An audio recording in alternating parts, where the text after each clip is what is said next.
We're back here, second half of the hard-hitting game probably you're going to see. Sarasota wanting to come here and win against this Lakeshore team, 28-24. You're on xable.com. Rob Rowan, and I have with me one of the three refs that have been joining me, and we're talking again. We were just talking about the questions that Ed Hooper brought up, the coach for Sarasota, about what constitutes a charge and that sort of thing. And let's talk a little bit about that. Well, a charge is any time one player hits another in an unsafe manner. Several years ago, it was 3 hits or more, and then the hit without changing direction. And that's what a lot of the players and coaches still look for.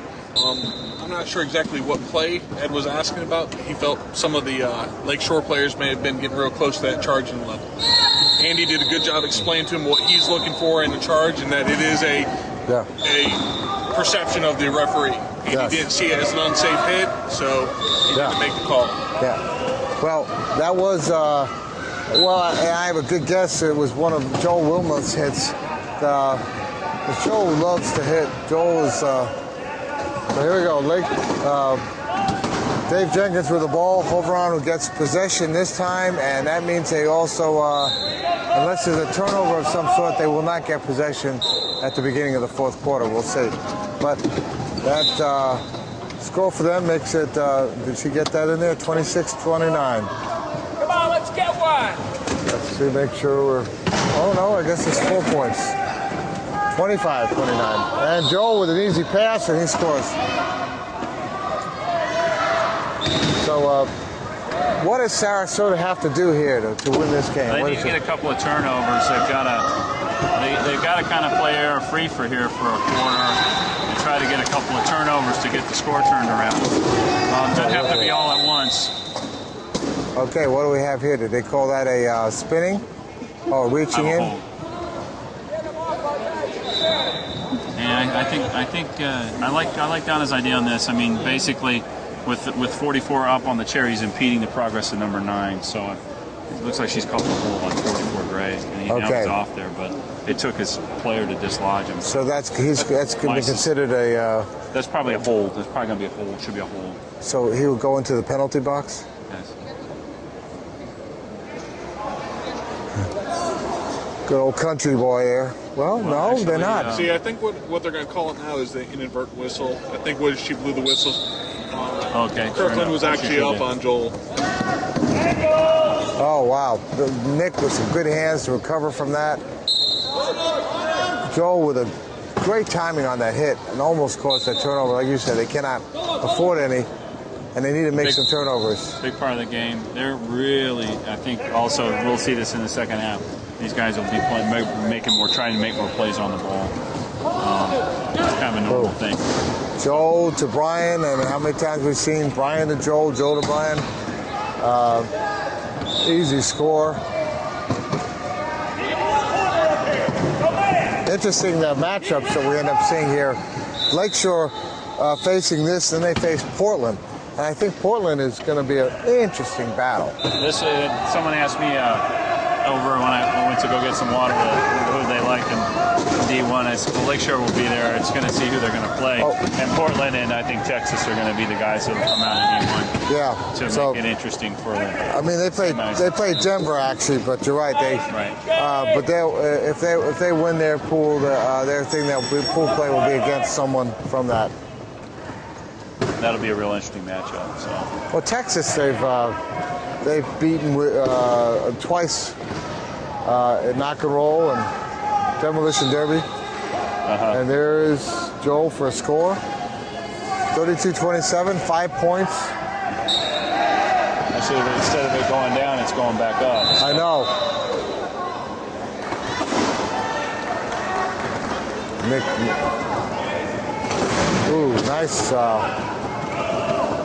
Nick not stopping. No. Big part of that. Pass to Mike. Beautiful pass to Mike right there. Yeah, he right straight across Brian, and Brian had his hands up at that moment. It would have been, he would have had a hand on it. Yep. But, that was Nick's timing. Yeah. Here they come. Joe with good push. Not much you can do there. staying up 5 with 5 minutes and 46 in the third. And Mike Whitehead. They're not getting as much a chance to rest here, huh? Yeah. Yeah, that's how. But look at this. Look at that. Dilemma. Look at that. They're kept. It's one of the few times where Lakeshore actually helped them out, gave them a breather. It's funny too because you think about that. They have 3.5 points they caught, but Lakeshore only used 2.5 points to shut them down. So yeah, sometimes it's a game of averages and who's got the advantage with the point count to leave somebody free. And Lakeshore really thinks about those. Kevin makes sure those guys think about that. Yeah, he's very hands-on. It looks like a turnover, but they got the ball back. Oh, look at this pass. Looking for Nick. Can he pull it in? With the speed. Oh, Brian. With the steal. Big steal. Yes, he reached out and got that right out of Nick's hands. Nick doesn't usually miss those. But being chased by Brian Looked Kirkland. like there was plenty of mustard, but not quite enough mustard on the pass. And Kirkland a chance to get it. There's a turnover that cost a point. We're back on. All right, we have to reset the old clock here and. Away from your foot. Watch out. Yeah, a couple times this week, and that clock's faltered. It's off again. Yeah. Okay. Now the plug It's is just been going off. I think the clock has a mind of its own. You know, it's. Sometimes it does. Yeah. They're trying to give Sarasota that extra couple minutes to break. Yeah, that's it. This will definitely benefit Hoveround get a blow here. Yeah. But it also, Lakeshore gets the same blow. I think. They're not substituting, so. No, so really, it's not been a factor. Okay. You haven't seen Therefore, against therefore. You haven't seen Willard Brooks out there yet, and you haven't seen any of these other guys. You know, some of them I've never seen play. I don't think. I think I've seen Don Visson play, but you know. We have about 5:30. Well, 35-29, about 5:30 left. And we have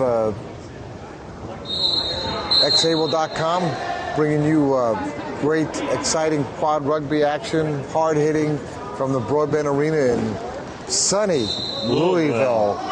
Sunny Louisville, which tomorrow has the largest fireworks display in the country. Well, that's going to be a blast. Thunder over Louisville. Yeah, it's quite a. If you haven't seen it, it's quite something.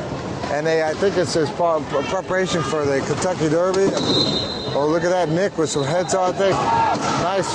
Nick tried to. Joel got us. And that ball is. Hand on that one. All right. Well, where's the clock now on this? Goes resets the clock. Nick just tried to thread that needle just a Yeah, little too thin. heads up play by Lakeshore. Yeah, I think it was off Joel too. But they're giving it to Lakeshore. White player, but the refs have given the ball to White. Yeah, that's Ed Hooper says it's hard enough, and it's right. That was the call that. Now, here's the question: is there such a thing as a makeup call in quad rugby? No. Unfortunately, there's just too much going on. It's not like able-bodied basketball or anything like that. We have no real agenda. There's only 2 of us, and we're in other court sports. There's 3, so we're having to watch all 8 of these guys and run up and down that floor as best we can.